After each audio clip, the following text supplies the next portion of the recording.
John Bradshaw Layfied has built a legacy for his time in World Wrestling Entertainment, appearing for many years under his JBL persona with his hard-hitting time with partner Ron Simmons, a cowardly Texan and the brash commentator.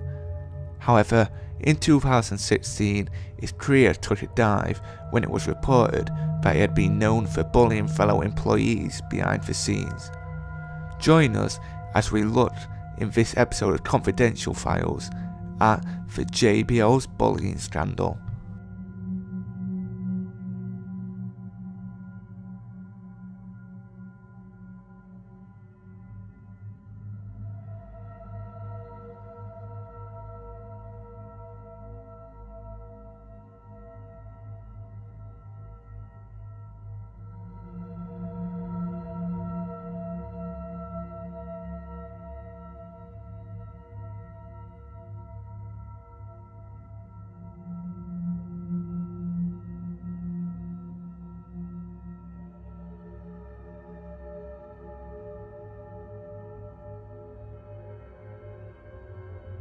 John Bradshaw Layfied signed a contract with the World Wrestling Federation in late 1995 and debuted in January of 1996 as Justin Hawk Bradshaw, defeating Bob Holly in his debut match.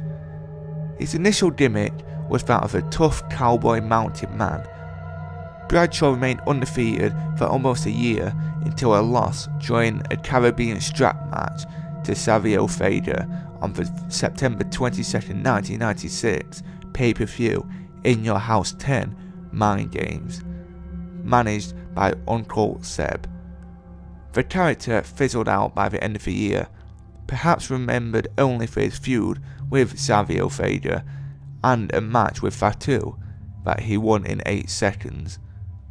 In February 1997, Layfied paired up with his storyline cousin Barry Windham to form the New Blackjacks, compete with the traditional blackjack handlebar mustaches and short jet black hair. In late 1997, Bradshaw travelled to the United States Wrestling Association, where he competed as a singles wrestler without Windham. Windham's injuries piled up throughout 1997, so the team disbanded, and Layfied wrestled only occasionally on TV as Blackjack Bradshaw, sometimes teaming with fellow Texan Terry Funk.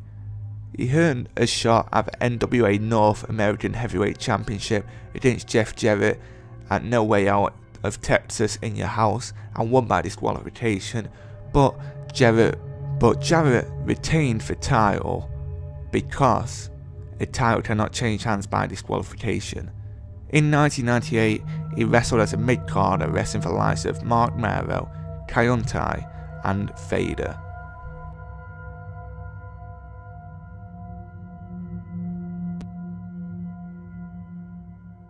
In late 1998, Bradshaw teamed alongside former Nation of Domination leader Farouk to form the tag team of the Acolytes, managed by the Jackal. Their main gimmick was that of a dark duo known for their unrepentant savagery against their opponent, occult symbols painted on the chest, and a pentagram symbol on their ties.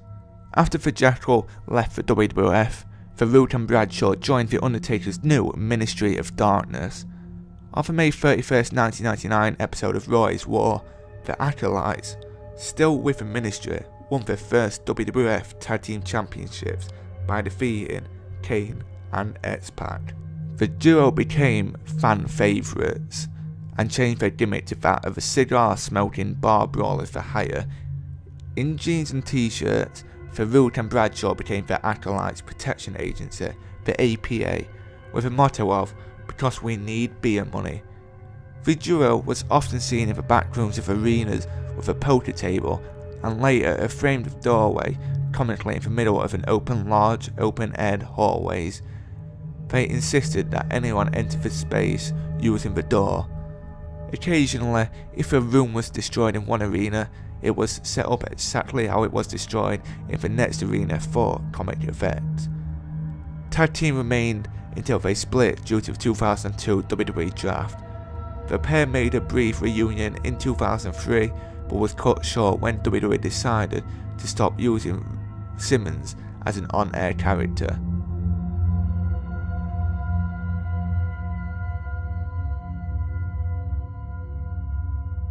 After the on-air character Farouk disappeared from WWE TV, Bradshaw proceeded to take on a J.R. Ewing-esque gimmick, becoming a heel for the first time since 1999, complete with a suit, cowboy hat and tie as he began his main event push. He began referring to himself as John Bradshaw Layfield, or JBL. His finishing move's name was part of the overhaul, becoming the clothesline from Wall Street, until he later changed it back to the original name. Layfield's heel run led him to success when he defeated the beloved Eddie Guerrero at the Great American Bash pay-per-view to become the WWE Champion. The Texan managed to hold the WWE Championship for a total of 280 days before dropping the gold to John Cena at WrestleMania 21. To this day, the reign remains the longest WWE Championship reign in SmackDown history. Bradshaw held the United States Championship in 2006, but eventually dropped the title to youngster Bobby Lashley. JBL took time off from the company due to a serious back injury.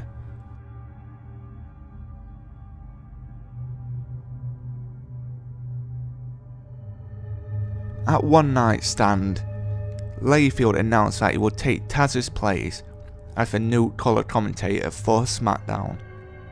He made his debut as a heelish colour commentator on the June 16 episode of SmackDown.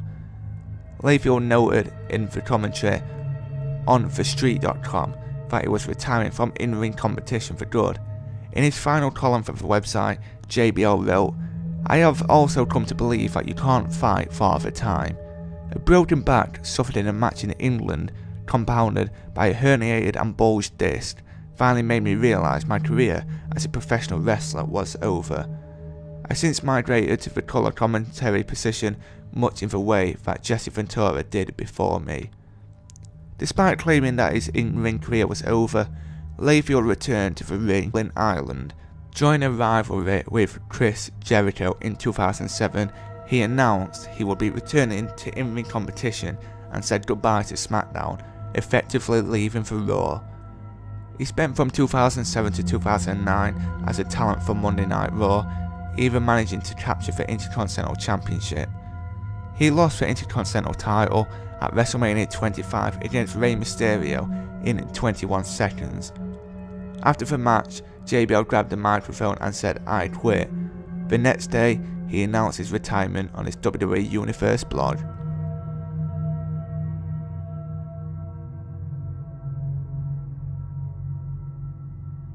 Starting at Night of Champions 2012, Layfield returned to his JBL persona and filled in as a colour commentator, replacing Jerry Lawler, who suffered a legitimate heart attack during a Raw episode preceding Night of Champions.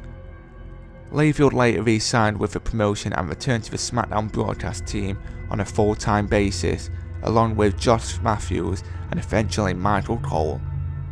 On April 1st, 2013, JBL became the third commentator for Raw, alongside Michael Cole and Jerry Lawler. JBL was also part of the commentary team at WWE pay-per-views and commentated at WrestleMania 29. Following the 2016 WWE draft on July 19th, WWE announced that their website that JBL would move to the SmackDown commentary team along with Mauro Ranallo and David Otunga.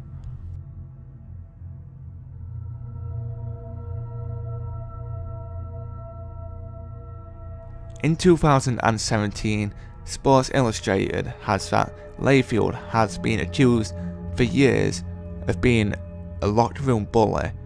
Dayton Daily News described that YouTube has dozens of interviews where former WWE performers discuss harassment, bullying and taking real blows from Layfield while wrestling him in supposedly choreographed matches.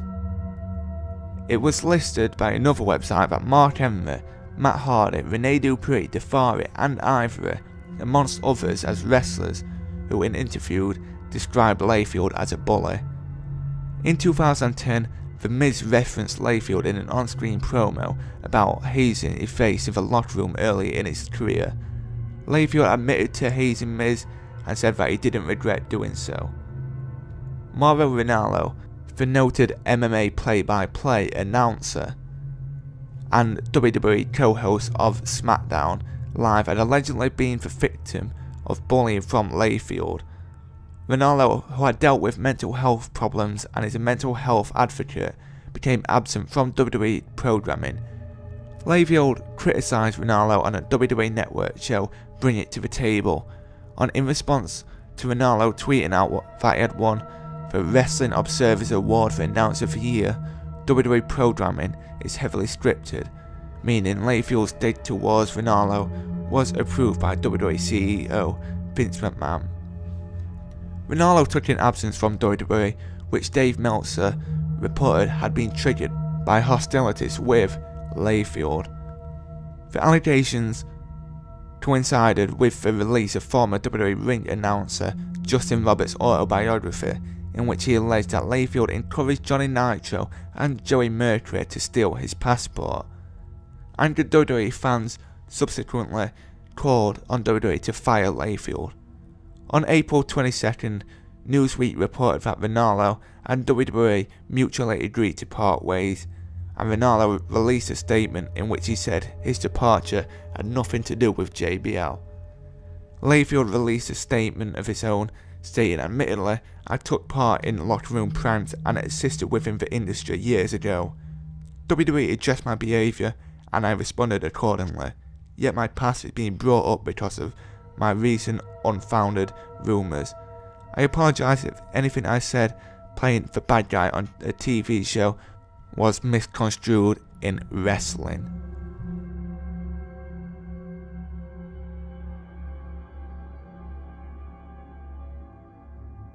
On the 1st of September 2017, just 5 months after the bullying accusations, John Bradshaw Layfield announced he would be stepping down from his post on a weekly announcer on WWE SmackDown. Layfield announced his decision to walk away from the WWE television program on Twitter, stating, "After much consideration, I will be stepping back my weekly role as SmackDown announcer to dedicate more continuous time on the work I have done since 2010 with the risk kids and communities. My new schedule will allow me to continue to be a part of the WWE family and also continue my work that I feel is the most important thing in my life. I will continue my 20 plus year relationship with WWE and will appear on such marquee shows as Tribute to the Troops, WrestleMania, amongst others." Ranallo has since returned to the WWE, where he is now the voice of WWE's developmental brand NXT. Layfield appeared on WWE Raw's 25th anniversary show alongside former partner Ron Simmons. I hope you all enjoyed this video, and be sure to leave your comments down below on what future episodes of Wrestling's Confidential Files you would like to see in the future. This episode has been Wrestling's Confidential Files, the JBL bullying scandal. Thanks for watching.